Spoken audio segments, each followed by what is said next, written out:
Welcome to Manifest with Melanie. I'm your host, Melanie Mishler, equal parts woo-woo, neuroscience, somatics, and strategy. Each week, we slow things down and have raw, honest conversations about what it actually takes to create a soul-aligned life and business. I share proven tools to help you move through blocks and manifest in the real world. Are you ready? Let's go.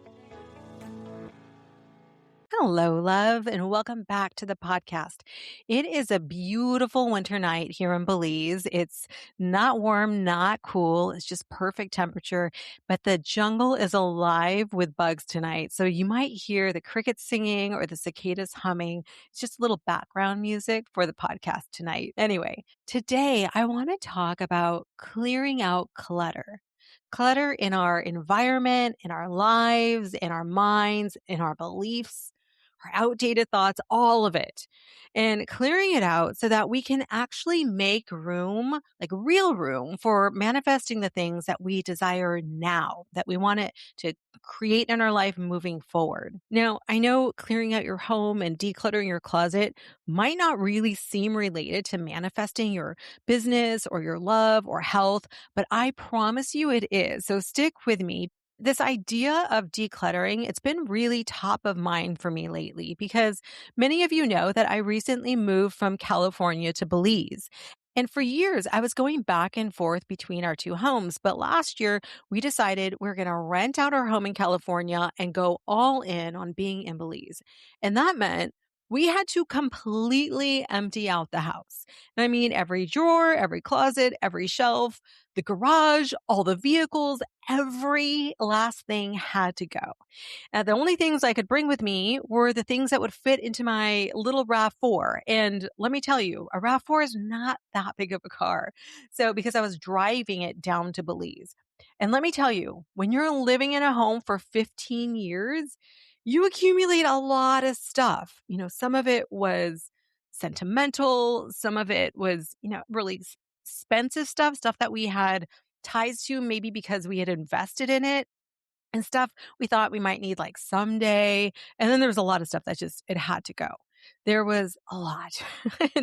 and when it finally came down to it and I had completely emptied the house, stood in the house, a beautiful, beautiful home, completely empty with absolutely nothing left. I was like, oh, there's so much space here.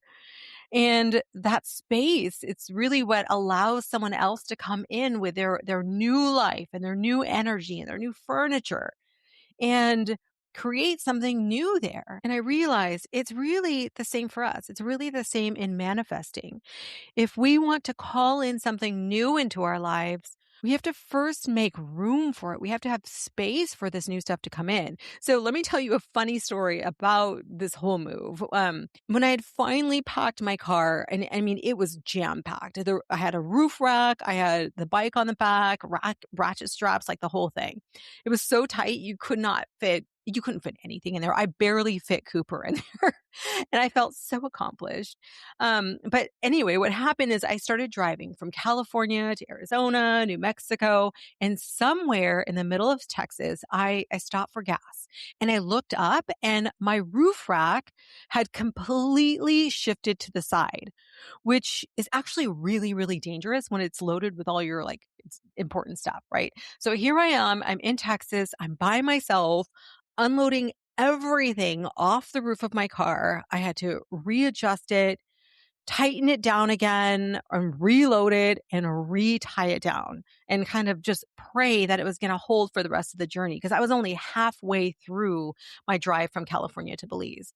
And as I'm doing this, like in the middle of it, I'm thinking, what is all this shit? Like, why was this so important that I actually bought a roof rack, packed it on my roof, and am driving it through 2 different countries?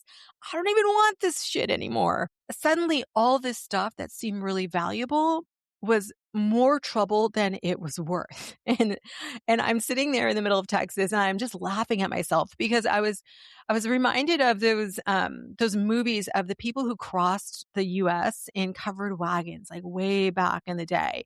And, if you've ever seen any of those movies, they started with their wagons full. I mean, they put all their handmade furniture, they had trunks, they had everything completely piled high. And very quickly, they usually realize that this stuff is just slowing them down. Their prized possessions, their worldly things that they thought were so important, were actually keeping them from reaching their destination.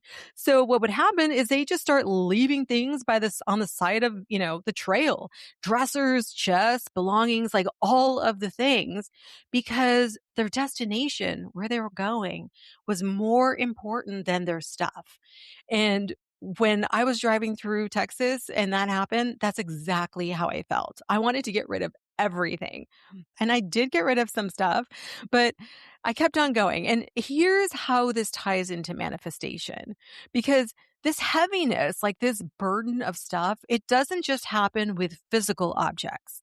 It happens even more so with things like our thoughts and our beliefs or old stories, kind of energetic clutter. And this can be old identities or old coping strategies, even sometimes old goals that we've quietly outgrown but never consciously released. And I call this quitting quietly. And what that means is instead of consciously deciding, you know what, I was going towards this goal, but it's no longer for me. I no longer want to do this. So I'm going to completely release it and choose a new path. Very often what we do is we just kind of quit quietly and we just put our goals to the back burner and they kind of fizzle away. And very often when we're stuck like that, it's not because we need more motivation, but very often we get stuck because we're actually bogged down. Like we are at capacity with our energy or with our life. I want you to just think about this for a moment. Imagine that your hands are full. You're holding two heavy bags of junk and someone comes along and tries to hand you something valuable. In that case, you physically cannot receive it. You physically cannot hold it because your hands are already full. And it's the same thing energetically. I want to give you an example that's tied more to manifestation. So last week I was talking to one of my dear friends and I adore her. And she started talking about the financial struggles she was having at the moment. And she said, really nonchalantly to me, she said, Mel, I'm back in the same old story. You know me. This is just the story of my life. And when she said that, she meant it. Because I've heard this story from her for years, for decades. And here's the thing, that story, it does not serve her anymore, but it's so embedded. It's so familiar and tied to her identity.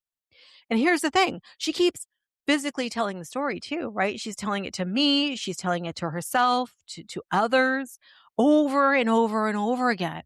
It's something that's so well rehearsed. It's so embedded and nothing will shift until that story shifts, until the belief shifts, until she's willing to leave it by the side of the road, like those people who crossed the country and left their trunks by the side of the road because they didn't serve them anymore. And we do this all the time. When I used to coach photographers from being new photographers into having six-figure businesses, the main thing that we had to shift, it wasn't their photography skills. It was their limiting beliefs, their old beliefs. Things like the market's saturated, or no one will ever pay these higher prices, or I'm not as talented as that other photographer, or I'm just not good with money. There were so many that we had to work on. And as long as those stories stay, kind of in my case, like packed on our roof, we can't move freely through the world. And here's the thing, no amount of affirmations will ever override a story that you still believe is true. So you have to take the time to sort through it, to examine things, to keep what's true and to release what no longer serves you or what's heavy. And we do this by making space to examine things one by one. Years ago, I did the Marie Kondo, I think that's how you pronounce her name, her decluttering process. And it was a process that completely changed my life. If you've never done this before, basically what she does is she has you go category by category through decluttering. And you start with clothing because it's the easiest thing to get rid of. And basically you take every single piece of clothing that you own and you put it in a pile. I mean, every sock, every sweater, every piece of dirty laundry, you get it out of the laundry and you stick it all in a pile.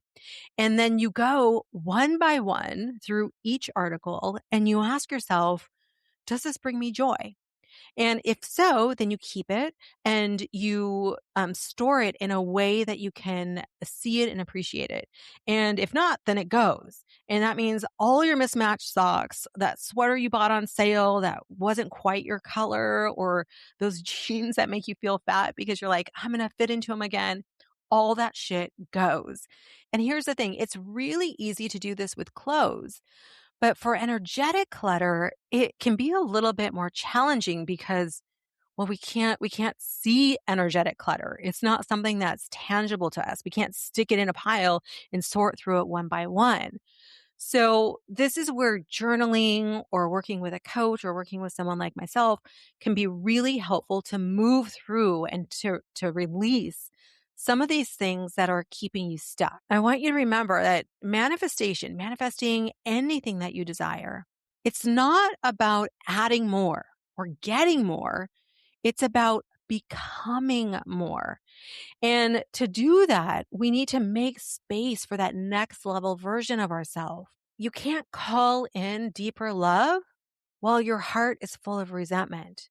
And you can't call in more money while you're clinging to stories that either you're not good with money, you don't deserve it, there's not enough of it, any of those stories, right? You can't call in health if you're living in an environment that reflects chaos and neglect, or that's dirty, or that's filled with junk food. And this process, it's not about perfection, but this is about alignment and attuning to our desires. Like all my work, it's really about getting clear, and that clarity, it comes from quiet.